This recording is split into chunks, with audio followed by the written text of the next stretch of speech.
Dear students, अभी तक हम लोगों ने देखा है कि pure resistive circuit, pure inductive circuit और प्योर कैपेसिटिव सर्किट्स में एसी सोर्स लगाने से क्या होता है। जो करंट डेवलप होती है वो वोल्टेज के साथ किस तरह से रिलेट करती है, फेज में होती है या फेज डिफरेंस होता है, आगे होती है पीछे होती है, उसमें कौन कौन से नए टर्म्स आए हुए हैं। तो ठीक है, उसको मैं थोड़ा सा मैं एक समराइज कर दे रहा हूं। मैं उसको देखिएगा कि AC through AC voltage applied to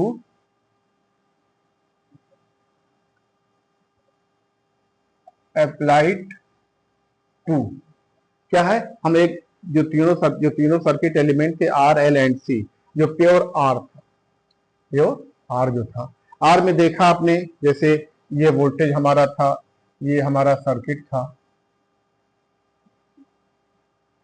ये पोटेंशियल डिफरेंस अप्लाई किया हमने, ये आर था, ये V is equal to V naught sine omega T था, आई हुआ है। इसमें जो आई थी, वोल्टेज जो आई डेवलप हुई थी, जो आई प्रोड्यूस हुई थी, I was in same phase, I was equal to in same phase sine omega T, यानी V and I are in same phase. Same phase, phase mean जो एंगल होता है साइन या कॉस के साथ लगा रहता है, जैसे साइन ओमेगा टी, यही ओमेगा टी हमारा क्या है, फिर उसमें कोई वही होता है। तो इसमें जो है कोई फेज डिफरेंस नहीं होता है। यानी अगर हमारी अगर हमारी जो है समराइज में एक तरह से कर रहा हूं, उसको देखे रहा था अब ये, ताकि आपको अच्छी तरह से याद हो जाए। ये जैसे ये है, ये हमारा है टी है, और ये हमारा वी है, या इसी तरफ हम आई भी कर दें, तो अगर हमारा इस तरह से है तो जो हमारी करंट होगी वो इस तरह से होगी, सेम फेज में होगी, सेम फेज में होगी, ये ध्यान रहे। ये हमारा V है, ये हमारा V है, और ये हमारा है I है, दोनों सेम फेज में है, कोई फेज डिफरेंस नहीं है। और इसका जो फेजर डायग्राम था, ये था हमारा V था, और ये हमारा था I था।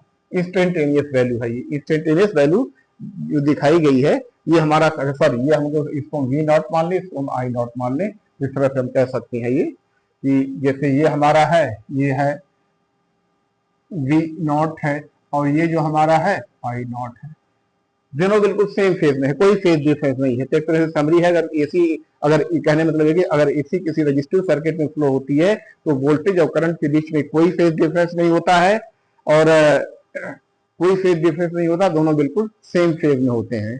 तो इस तरह से देखो, दोनों का वे फॉर्म दिखाया गया है, दोनों का जो है फेजर डायग्राम दिखाया है, दोनों बिल्कुल सेम फेज में है ये। अच्छा, अब देखिए, अगर यही जो है हमारा प्योर इंडक्टेंस में हो, प्योर इंडक्टेंस में हो, तो इंडक्टेंस का जो सिंबल होता है, ये होता हमारा, ये होता है इंडक्टेंस की जो यूनिट होती है एल, वो हेनरी में होती है।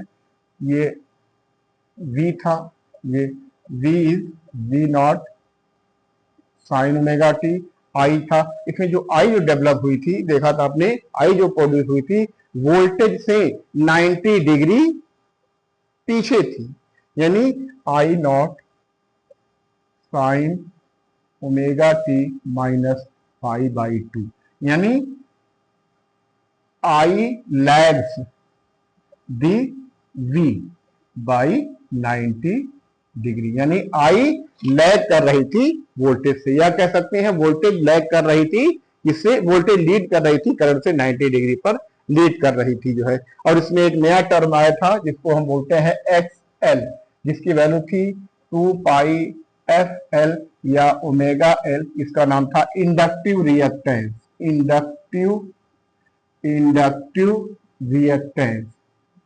इंडक्टिव रिएक्टेंस, इसकी वैल्यू भी क्या थी, ये ओम में थी। अगर इसका हम वेव फॉर्म अगर ड्रा करें, तो वेव फॉर्म इसका ड्रा करते हैं, कुछ इस तरह से बनेगा। ये हमारा V है, ये हमारा है T है, तो ये है, और जो वेव फॉर्म आया था ये था हमारा,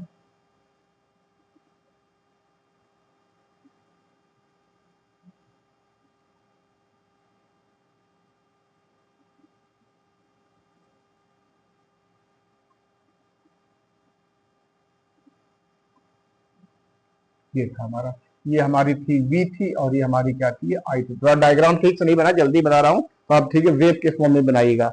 तो देखिए अगर वी हमारी मिनिमम है तो करंट हमारी 90 डिग्री उससे जो है पीछे है, 90 डिग्री उससे पीछे रहेगा। यानी अगर ये 0 पे है तो ये -1 पे, कहने मतलब ये है। तो इस तरह से अगर इसका हमने वेक्टर डायग्राम बनाया, तो वेक्टर डायग्राम जो बना था ये हमारा अगर है वी नॉट है तो हमारी आई नॉट हो जाएगी इस तरह से 90 डिग्री का फिर डिफरेंस हो जाएगा। और इसमें जो नया टर्म इंट्रोड्यूस हुआ है, जैसे आर था इसमें, जो फ्रीक्वेंसी पे डिपेंडेंट होता है 2πfl ओमेगा एल, ये इंडक्टिव रिएक्टेंस इसकी वैल्यू होती है ओम में होती है। यानी किसी प्योर इंडक्टर में अगर हमारी एसी फ्लो होती है तो वोल्टेज करंट में 90 डिग्री का फेज डिफरेंस होता है। यानी voltage current lags the voltage by 90 degree, या कह सकते हैं वी लीड्स द वोल्टेज, देखिए इसमें V leads the current by 90 degree. देखिए ये हमारा है क्या है, वी है, और करंट उससे आई डिग्री पीछे है। देखिए दोनों का मैग्नीट्यूड सेम नहीं होगा, अलग अलग होगा, ध्यान दीजिएगा, इसमें दोनों में एक जैसा लग रहा है। अच्छा, इसी तरह से अगर हमारा प्योर कैपेसिटिव सर्किट हो, जैसे ये सर्किट हमारा है,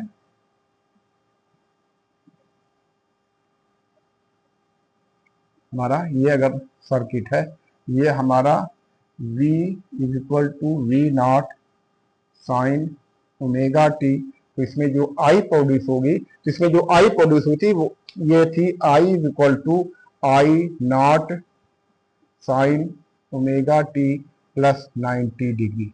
यानी जो करंट थी वोल्टेज से 90 डिग्री लीड कर रही थी, आगे थी। लीड मीन्स आगे कर, अगर हम इसका वेक्टर डायग्राम बनाना चाहें, फेजर डायग्राम, ये हमारी वेव फॉर्म है, ये इसका ये वेव है, इसको हम मान लेते हैं v, इसको हम मान लेते हैं ये t।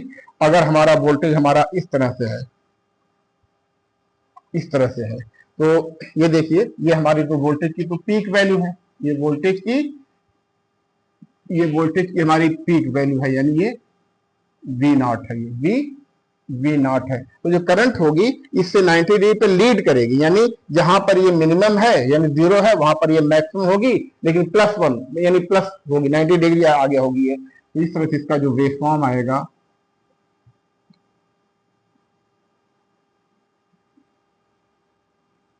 इसको जो है यहां पर है, यहां पर है, इस तरह से, इस तरह से हमारा ये वेव फॉर्म हो गया। ये हमारा हो गया V के लिए और ये हो गया हमारा I के लिए। V और I दोनों इंस्टेंटेनियस वैल्यू है। अगर फेजर डायग्राम ड्रा करें तो हमारी ये हो जाएगी I नॉट और ये हमारी हो जाएगी V नॉट। देखिए अब यहाँ से करंट जो है 90 डिग्री पर लीड कर रही है, जैसे इसमें लैग करते 90 डिग्री करंट इस पे लैग कर रही है। इसमें जो नया टर्म आया था, जो I नॉट आया था, ये था V naught by X C is equal to V naught by 1 by omega C, या V naught is equal to 1 by 2 pi F into C. इसी का नाम था कैपेसिटिव रिएक्टेंस, जहां पर एक्स सी जो है कैपेसिटिव रिएक्टेंस है, कैपेसिटिव रिएक्टेंस, कैपेसिटिव रिएक्टेंस है। इसकी यूनिट भी क्या होती है, ये ओम में होती है। तो इस तरह से देखा आपने कि तीनों का एक समरी हमने लिख दिया है, इसको अच्छी तरह से याद कर लीजिए। फिर एक बार मैं बता रहा हूँ, रिकैप कर दे रहा हूँ कि अगर एसी प्योर, अगर एसी है किसी रजिस्टेंस में फ्लो होती है तो वोल्टेज और करंट में कोई फेज डिफरेंस नहीं होता, दोनों बिल्कुल सेम फेज में होते हैं, दोनों बिल्कुल सेम फेज में होते हैं। और अगर इंडक्टर्स हो रहा है तो वोल्टेज और करंट में 90 डिग्री का फेज डिफरेंस हो रहा है, जो कि लैगिंग होता है, यानी वोल्टेज करंट से 90 डिग्री आगे रहती है या करंट वोल्टेज से 90 डिग्री पीछे रहती है, जिसका एक्सप्रेशन ये है। और अगर किसी इंडक्टर कैपेसिटर कैपेसिटर में अगर एसी फ्लो होती है, एसी अप्लाई की जाती है, तो इसमें जो करंट होती है, करंट प्रोड्यूस होती है वोल्टेज से 90 डिग्री लीड करती है, यानी आगे होती, जिसका जो है दोनों का वेव फॉर्म अलग अलग दिखाएगा। यानी जहां पर वोल्टेज मैक्सिमम, जहां पर वोल्टेज मिनिमम है वहां पे करंट मैक्सिमम, लेकिन पॉजिटिव डायरेक्शन में। इस तरह से जहां पर मिनिमम है वहां पर मैक्सिमम, जहां पे मैक्सिमम वहां पर मिनिमम होता है। इसमें जो नया टर्म है कैपेसिटिव रिएक्टेंस है। अच्छा, इसका एक मैं यहाँ पे ग्राफ बताना भूल गया, वो भी आपके एग्जाम में कभी कभी आता है कि जैसे देखा आपने कि जो रजिस्टेंस होता है, रजिस्टेंस का फ्रीक्वेंसी पर कोई फ्रीक्वेंसी जो होती है, फ्रीक्वेंसी नो इफेक्ट होता है, कोई प्रभाव नहीं पड़ता है। कोई प्रभाव, लेकिन जो इंडक्टेंस होता है जिसकी जैसे हमारा एक्स एल आता है, ये ओमेगा एल यानी 2 पाई एफ इंटू एल होता है। तो इसका जो ग्राफ आएगा, देखिए इसका जो ग्राफ आएगा, ये हमारा, ये अगर हम मान लेते हैं, ये कह देते हैं ये हमारा एक्स एल है और ये फ्रीक्वेंसी ओमेगा या वी है। तो ये अगर हमारा एफ जीरो है या ओमेगा जीरो है तो हमारा एक्स एल भी जीरो होगा। अगर ओमेगा बढ़ेगा या एफ बढ़ेगा तो हमारा एक्स एक्स एल भी बढ़ेगा, एक्स एल भी बढ़ेगा, यानी ग्राफ जीरो से शुरू करके एक स्ट्रेट लाइन में जाएगा। लेकिन जो रेजिस्टेंस होता है उसका फ्रीक्वेंसी पे कोई फर्क नहीं पड़ता। ध्यान दीजिएगा, ये अगर ये फ्रीक्वेंसी है उसका जो रेजिस्टेंस है, रेजिस्टेंस पर बिल्कुल कोई फर्क नहीं पड़ेगा। ये थ्रू आउट रेजिस्टेंस हमारा क्या रहेगा, ये बिल्कुल कांस्टेंट है। और अगर कैपेसिटेंस में देखा जाए तो जो एक्स सी है, एक्स सी 1/2 पाई एफ सी है, इसका ग्राफ क्या होगा, यानी एक्स सी जो होता है इनवर्सली प्रोपोर्शनल होता है एफ के। तो अगर हम इसका ग्राफ ड्रा करें तो ग्राफ का शेप जो है ये कुछ इस तरह से मिलेगा। ये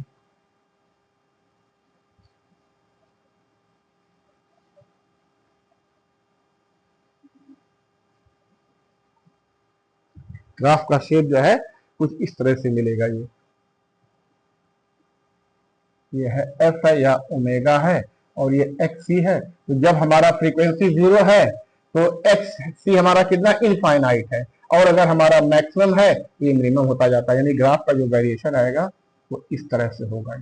देखा आपने, जब फ्रीक्वेंसी हमारी जीरो है तो ये हमारा इनफाइनाइट है।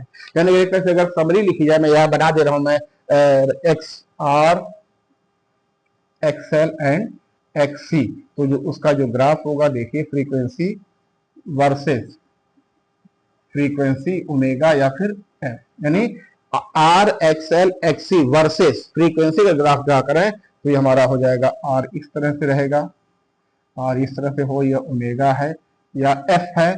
और अगर हमारा एक्स एल है तो उसका ग्राफ जो है ओमेगा या फिर एफ, दोनों सेम है। ये जो है ट्रायंगुलर फ्रीक्वेंसी या लीनियर फ्रीक्वेंसी है, और इसमें जो एक्स एल होगा उसका ग्राफ हमारा आएगा इस तरह से कुछ आएगा। ये एक्स एल का ग्राफ है। और अगर हम एक्स सी खींचें, एक्स सी, और ये हमारी है, ये फ्रीक्वेंसी है, ओमेगा है या फ्रीक्वेंसी है, तो ग्राफ का ही आएगा इस तरह से ड्रा होगा। तीनों ग्राफ देखिएगा, कभी कभी एग्जामिनेशन में ग्राफ ही पूछ लिया जाता है। तो ये रहा आपके पास पूरा जो है एक तरह से समरी, और मेरे ख्याल से समझ में आपको आ गया होगा। किताब जरूर पढ़िएगा, यहाँ से जो मैं पढ़ाता हूँ सिर्फ आप किताब में किसी भी बुक में देखिए, वैसी किताब अगर इसको समझ जाएंगे, इसका नोट्स बना लिया होगा तो आप किताब पढ़ने की भी जरूरत नहीं है। तो ठीक है, तो इसके न्यूमेरिकल कर लेते हैं जिससे कि आपको सारा फंडामेंटल्स, सारा फंडा और भी क्लियर हो जाए। तो हम देखिए, सो अगर चाहे तो उसको ड्रा कर लीजिए, इसको नोट कर लीजिए, और नहीं तो फिर मैं आपको आगे बढ़ता हूँ न्यूमेरिकल प्रॉब्लम के लिए।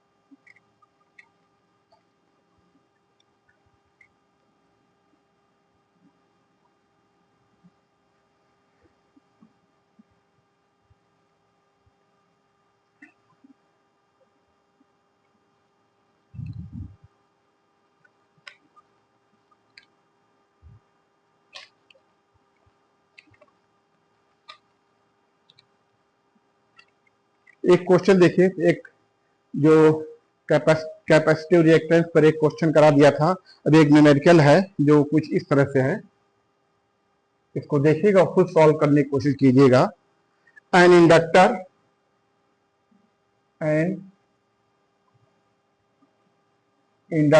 L of 200 milli Henry is connected to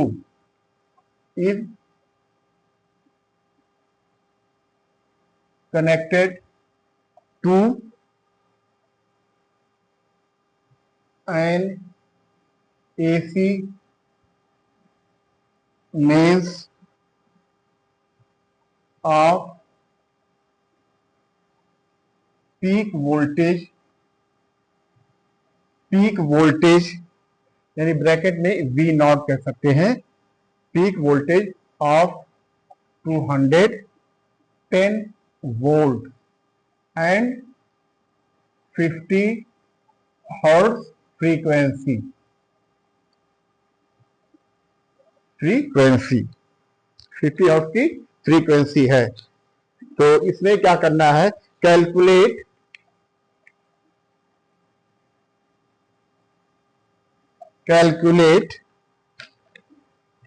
the peak value, peak and RMS value of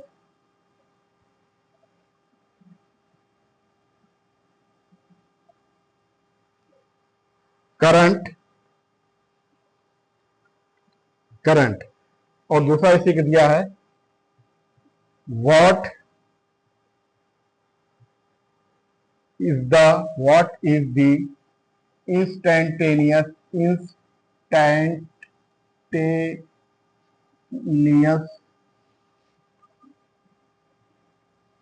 value of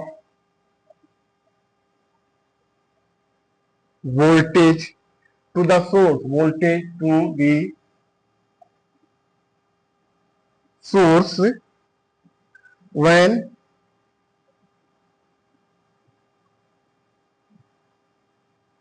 current is at its peak value, very simple question है, अगर आपने पढ़ा होगा तो बिल्कुल इसमें कुछ है नहीं।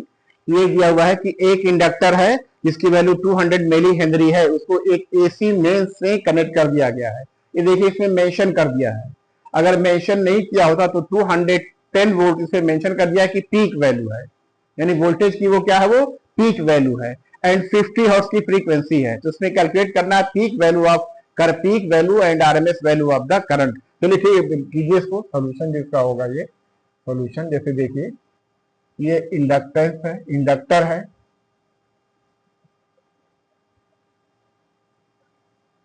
ये है हमारा L, इसकी वैल्यू दी हुई है 200 मिली हेनरी।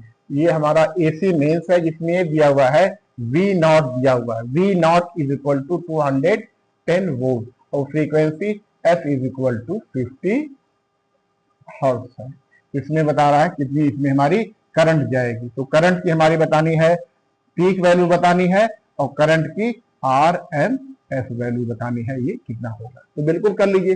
अब जैसे पता है कि इसमें देखिए वोल्टेज भी दे सकता है कि right the instantaneous equation for the voltage and current, वो भी लिख सकते हैं, तो कोई बात नहीं है। देखिए हमको ये मेंशन कर दिया गया है कि जो 210 है ये peak value of the voltage है, आरएमएस वैल्यू नहीं है। अगर नहीं मेंशन किया होता तो 210 को हम आरएमएस वैल्यू ले लिए होती। चलिए ठीक है, उसको हम करते हैं।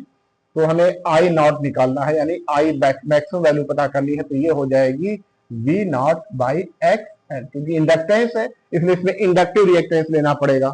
तो जानते हैं वी नॉट की वैल्यू कितनी है, वी नॉट हमें दिया हुआ है, V naught is equal to 210 volt, F is equal to 50 hertz. ये दो चीजें हमको दी हुई हैं। तो जब हमको ये दिया तो पहले हम एक्सएल कैलकुलेट कर लेते हैं। एक्सएल की वैल्यू होती है ओमेगा एल, या इसी को कहते हैं 2 पाई एफ इंटू एल। इसकी वैल्यू सबकी सब्स्टिट्यूट कर दीजिए। 2 पाई है, एफ 50 है और जो एल है 200 मिली हेनरी है। तो into 200 into 10 to the power -3, यानी जो एक्स एल है ये हो जाएगा 100 pi into 200 into 10 to the power -3, इसकी वैल्यू हो जाएगी ओम में आ जाएगी। इसको जब कैलकुलेट करेंगे तो इसकी वैल्यू अप्रोक्सीमेटली आएगी 62.8 ओम आएगी। करके देख भी सकते हैं इसको आप करके देखिएगा तो बहुत आसानी से ये हो जाएगा। ये 200 पाई इंटू 100, क्योंकि देखिए 2 पाई इंटू 50, 100 पाई हो गया इंटू 200, तो इंटू 10 टू द पावर -3, तो इसे जब करेंगे तो 62.8 हेनरी आ गया है। तो इससे आसानी से निकाल लेंगे। जब आई नॉट निकालना है तो वी नॉट 210 दिया हुआ है और इसकी वैल्यू है 62.8 तो इसकी जो अप्रोक्सीमेट वैल्यू आएगी ये आएगी 3.3 एम्पियर, 3.3 एम्पियर आएगी। ऐसे ही आप चाहिए तो IRMS निकालना है, तो IRMS इज इक्वल टू क्या होता है, IRMS यानी V0 अपॉन √2। तो V0 हमको कितना दिया हुआ, V0 हमको दिया हुआ है, सॉरी I0 हमने पता कर लिया है 3.3 और ये है √2 की वैल्यू 1.14 होती है, 1.41 होती है। तो इसको जब निकालेंगे तो देखिए बस इसके आप इसको ऐसे रहने दिए, कैलकुलेशन थोड़ा सा 3.3 इंटू √2 एम्पियर ये हो गया है। तो इसमें और एक और पूछ लिया है कि कैलकुलेट द पीक, अच्छा sorry, what is the instantaneous voltage of the instantaneous value of the voltage to the source when the current is at its peak value। कैसा सर्किट है, प्योर इंडक्टेंस है। देखिए जरा इसका वेव फॉर्म अब draw कर लीजिए। ये हमारा है T है और इधर हमारी है V है। तो ये हमारा है, ये हमारा सपोज कर लीजिए वोल्टेज था ये हाँ, तो इसमें ये कह लिया अगर हमारा ये करंट है, ये हमारा अगर क्या है, ये करंट है, I है, इसको इंस्टेंटेनियस I लिखिए, तो I0 हो गया। तो ये पूछा है कि what is the instantaneous value of voltage to the source when the current is at its peak value.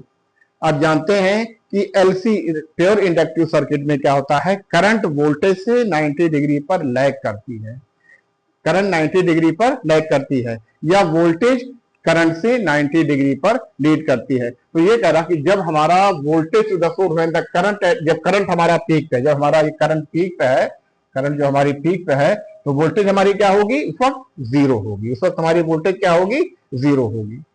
बस इस वक्त निकालिए हमारी वोल्टेज क्या होगी। इसको सीधे कुछ कर लिखने की जरूरत नहीं, क्योंकि जो करंट होती है वोल्टेज से 90 डिग्री पर लैग करती है। तो जब हमारी करंट मैक्सिमम हो गई है उस वक्त वोल्टेज हमारी क्या होगी, जीरो होगी, जीरो वैल्यू होगी। तो इसका जो आंसर आएगा ये होगा जीरो आएगा। बस अच्छा, एक दूसरा क्वेश्चन भी इसी के साथ और मैं कर दे रहा हूं मैं, कि ये क्वेश्चन आपके बोर्ड में कभी आया था, किसी एग्जाम में आया था, IPSC में आया था, ये इसको देख के नोट कर लीजिए आप इसको। इसमें क्या होगा, इसकी वैल्यू हो जाएगी जीरो, क्योंकि जीरो इसलिए होगी क्योंकि जब करंट मैक्सिमम है तो वोल्टेज मिनिमम होगी, या and vice versa, voltage maximum current minimum, current maximum voltage minimum, zero. यही इसका सीधा सा फंडा इसका है। तो ठीक है, चलिए इसको हम जो है इसको मिटाते हैं। अब एक दूसरा क्वेश्चन क्या जाते हैं, थोड़ा इसको करने से आपका जो है फंडा क्लियर हो जाता है। ये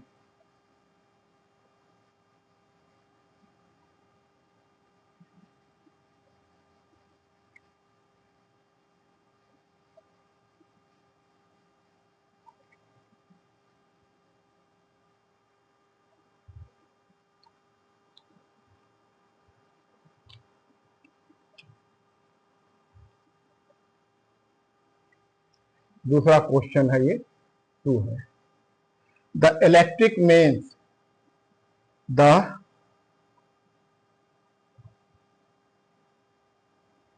electric means in the house, या इन दी, या इन ए हाउस कीजिए, in a house is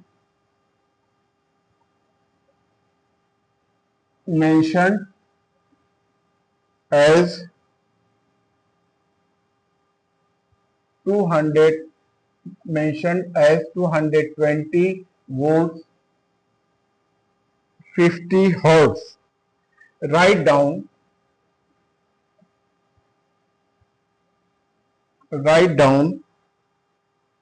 the equation for, write down the equation for instantaneous voltage, instantaneous voltage। The only variable, the only variable in this equation, in this equation should be T. बहुत simple question है, सिर्फ equation लिखना है, आपको दिया हुआ है। The electric means in a house is mentioned as 220 volt 50 hertz. Write down the equation for instantaneous voltage.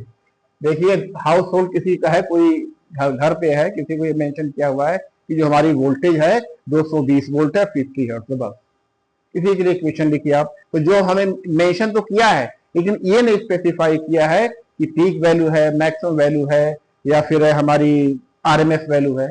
तो ये बताया गया आपको, जब तक यह ना मेंशन किया, या इसको देखिए इससे करने के इसको मार्क कर दीजिए, थोड़ी इसको मार्क कर दीजिए, इज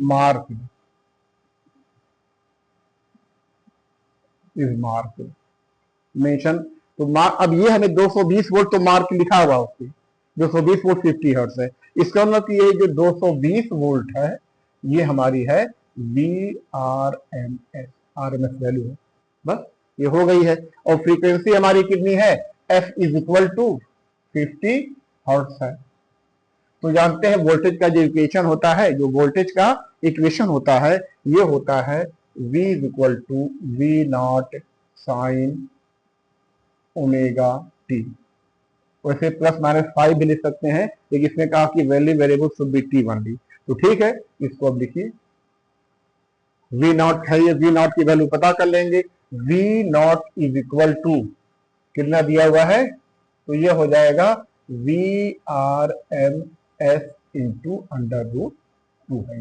ये अंडर रूट 2 है। इसको जब करेंगे under root V R M S 220 into under root 2, तो ये हो जाएगी 311 वोल्ट, मैक्सिमम वैल्यू है। तो इक्वेशन लिख लीजिए। और ओमेगा जो है, omega is equal to 2 pi F लिखा हुआ है। तो 2 pi means into 50 is equal to, इसलिए omega T is equal to जो हो गया है ये 100 पाई हो गया है। बस 100 पाई ओमेगा हो गया है। और ओमेगा टी तो रहेगा ये, क्योंकि ये ओमेगा है, ये क्या है ओमेगा है, ये ओमेगा है। इसलिए इक्वेशन जो आ जाएगा 311 into sine omega is equal to 100 pi into T. बस यही आपका इक्वेशन हो गया है, यही आपका इक्वेशन हो गया है। जब उसने कहा कि only variable should be only in terms of T only, तो this is the instantaneous equation of the voltage है।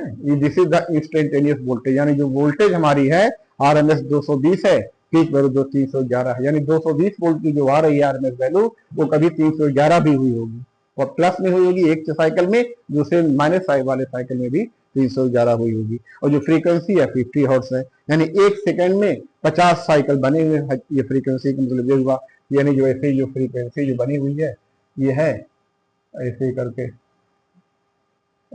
ये 50 साइकिल बना होगा, यानी 50-100 बार वो समझेगी, 100 बार जो है 311 हुई होगी, 100 बार 0 हुई होगी। तो ये हमारा फ्रीक्वेंसी है, ये वोल्टेज है। अच्छा एक इक्वेशन और कर लेते हैं, एक न्यूमेरिकल और कर लेते हैं। ये भी आपके किसी बोर्ड का ही क्वेश्चन है, तो उसको करने के लिए हम ये देखते हैं कि चलिए ठीक है, इसको क्वेश्चन लिखे जरा था, मैं क्वेश्चन लिख करके लाया हूं। ये सब किसी ना किसी बोर्ड में आए हुए क्वेश्चन है, या किसी ना किसी बोर्ड में ही आए हुए, कंपटीशन के कभी नहीं मैंने कोई क्वेश्चन लिया है, बोर्ड के थे लेकिन कंसेप्ट पर आधारित थे। अगर आपने पढ़ा होगा तो अच्छी तरह से इसको आप कर लेंगे। ये क्वेश्चन हमारा है, ये लास्ट है, इसके बाद मैं वो कर रहा हूं।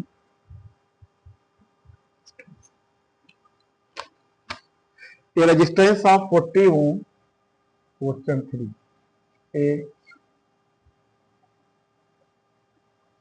Resistance of 40 ohm is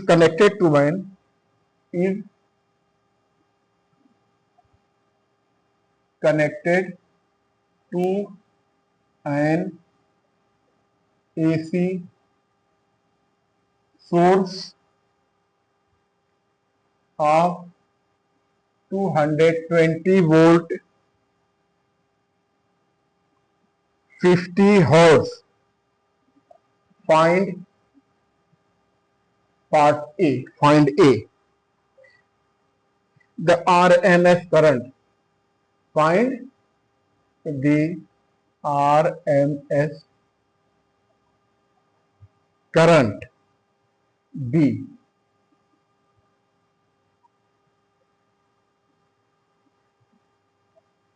the maximum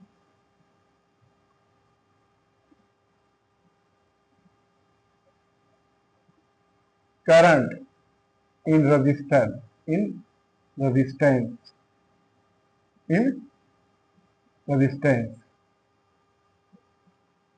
C part है, सी पार्ट है time taken, time taken by the current, by the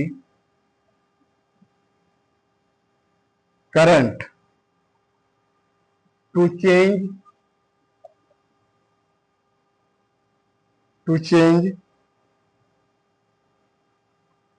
from its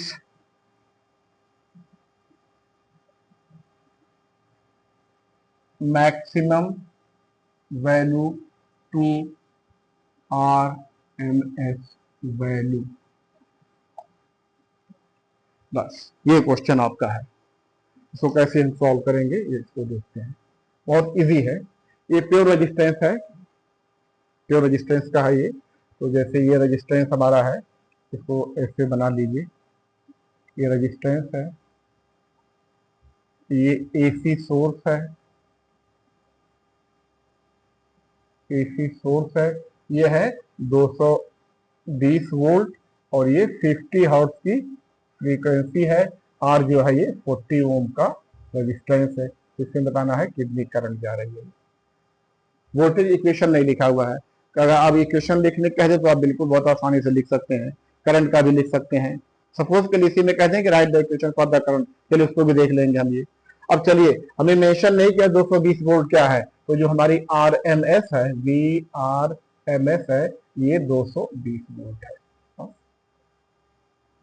तो क्या पता करना है, the RMS current and the maximum current. बस IRMS अगर पता करना है तो IRMS is equal to VRMS upon R। बस हो गया आपका। तो VRMS की वैल्यू कितनी है, VRMS की वैल्यू है 220, 220।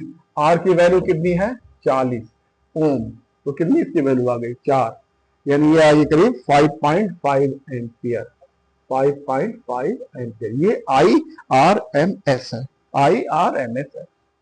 अब I क्या पूछा है, I पीक पूछा है, I पीक।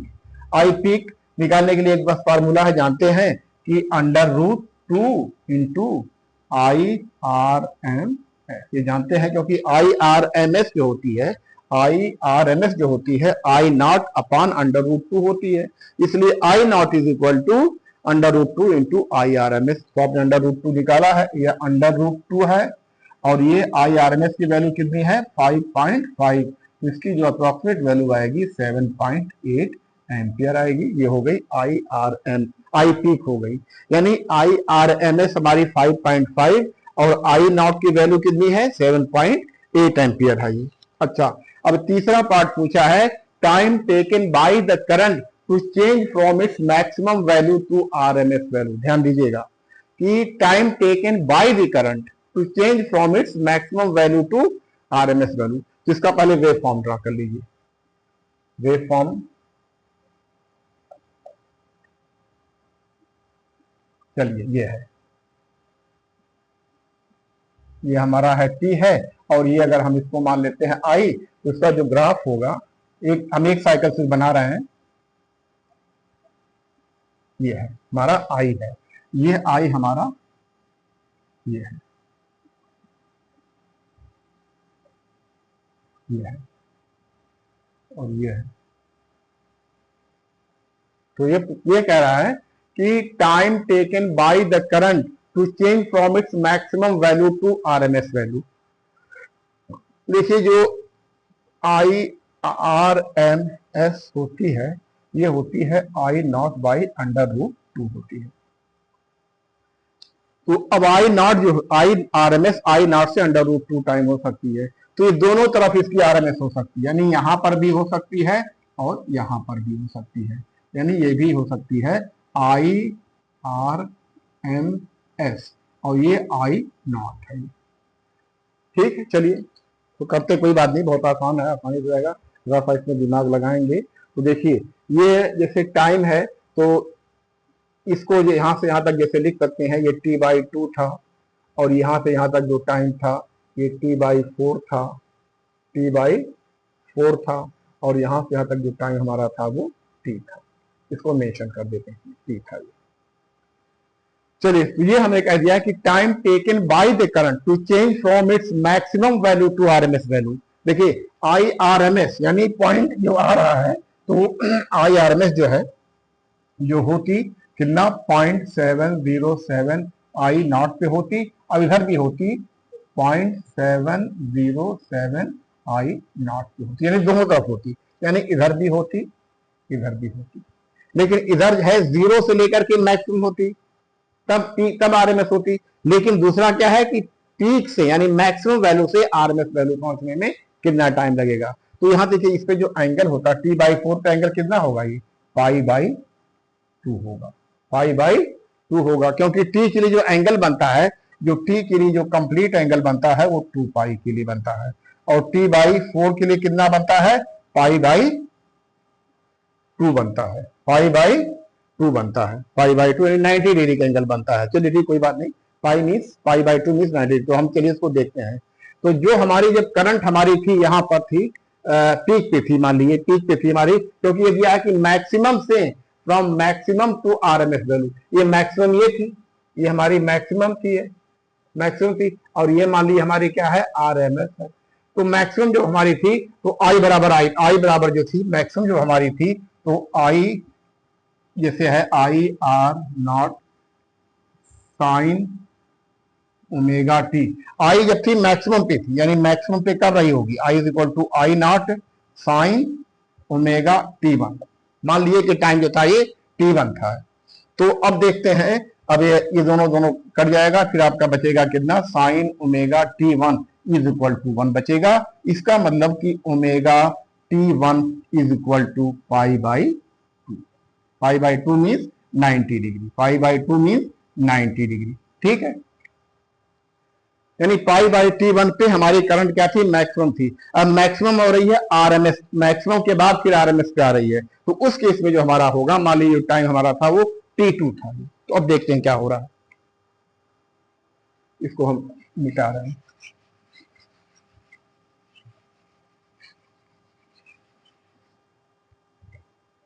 तो इस वक्त जो हमारा हो रहा है, यानी ये जो हो रही है I0 is equal to I naught sine omega T, तो IRMS is equal to I naught into sine omega t2 मान, पहले आपने t1 माना था, ये पहले आपने t1 माना था ये। ठीक है, तो अब चलिए IRMS जानते हैं, IRMS होती है I0/√2 is equal to I0 sine omega t2।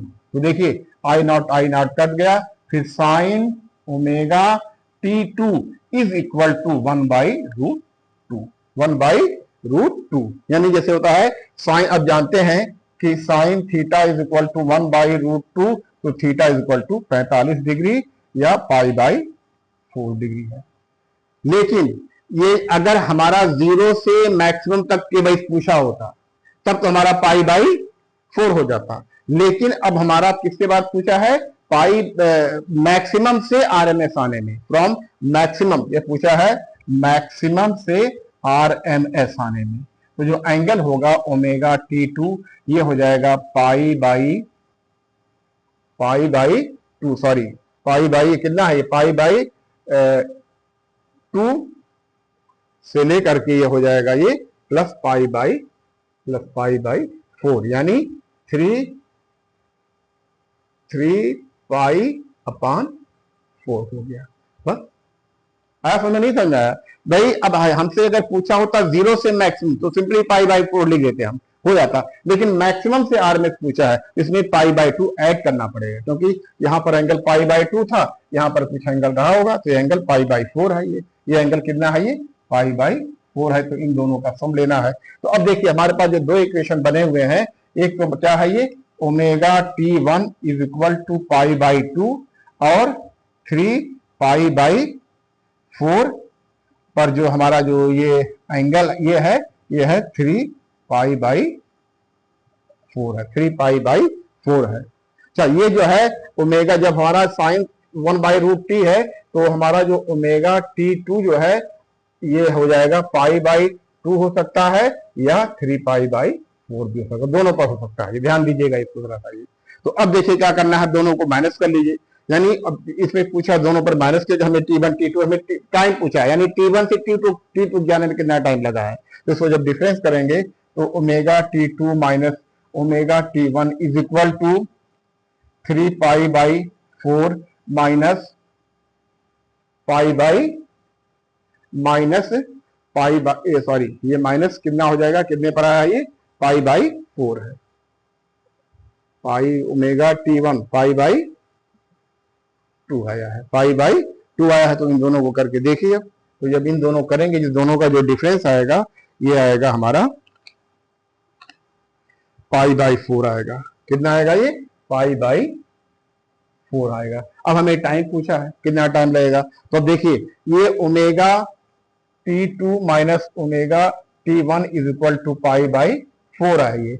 अब जो ओमेगा होता है, देखो ओमेगा कॉमन ले लीजिए, ओमेगा कॉमन ले लीजिए, तो T2 minus T1 is equal to π/4, और ओमेगा T2 हमें T माइनस T1 की वैल्यू बतानी है, क्योंकि T2 पर हमारा जो मैक्सिमम था, फिर T1 पर आरएमएस हो गया है, और ओमेगा जानते हैं, ओमेगा की वैल्यू क्या होती है, 2π into F is equal to π/4, तो पाई और पाई इससे काट दीजिए, तो जो काट देंगे अब इसमें, तो हमारा जो, सॉरी इसको मैं यहां लिखूंगा,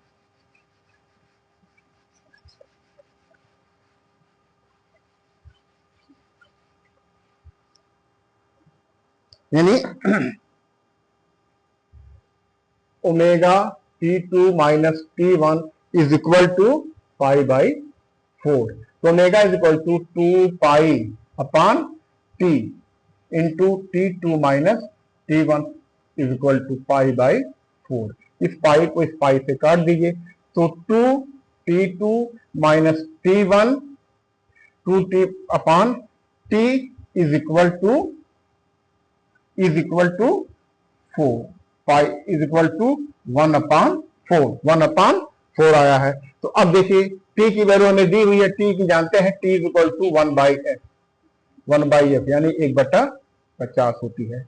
चलिए ठीक है, तो इसको ऐसा कर दीजिए, 2T2 minus T1 is equal to T/4 या 1/50 इंटू 4, या T2 minus T1 is equal to 1/2, जब दो इधर करेंगे तो डिवाइड हो जाएगा, 2 इंटू 50 इंटू 4, यानी 1/100 into 4 is equal to 1/400 is equal to 2.5 millisecond, millisecond, sorry not second, millisecond, यानी टाइम जो डेल्टा टी आया है, T2 माइनस T1 ये हो जाएगी 2.5 मिली सेकेंड। ये मीटर सेकेंड नहीं बल्कि क्या है, ये मिली सेकेंड है, इस पर जरा सा ध्यान दीजिएगा कि ये मिली सेकेंड है, थोड़ा इस पे, क्योंकि मीटर सेकेंड से चेंज ना होने पाए। यानी मैक्सिमम से जो आरएमएस जाने में जो टाइम लगा है वो 2.5 मिली सेकेंड लगा हुआ है। तो ठीक है, इतना रहने दीजिए, कुछ और प्रैक्टिस कीजिएगा, अगली बार मैं कुछ और न्यूमेरिकल लेकर के आऊंगा जो आपके नीट और IIT लेवल के होंगे, उसको सॉल्व। इसके बाद देखिए, इसको आप देखते रहिए, इस तरह के न्यूमेरिकल जो बताया गया है, अगले टर्न पे मैं कुछ और न्यूमेरिकल लेकर आऊंगा, मैं जो नीट और IIT लेवल को कंपटीशन में पूछे गए होंगे उसको करेंगे, जिससे कि आपके फंडा और क्लियर हो जाएगा। Thank you.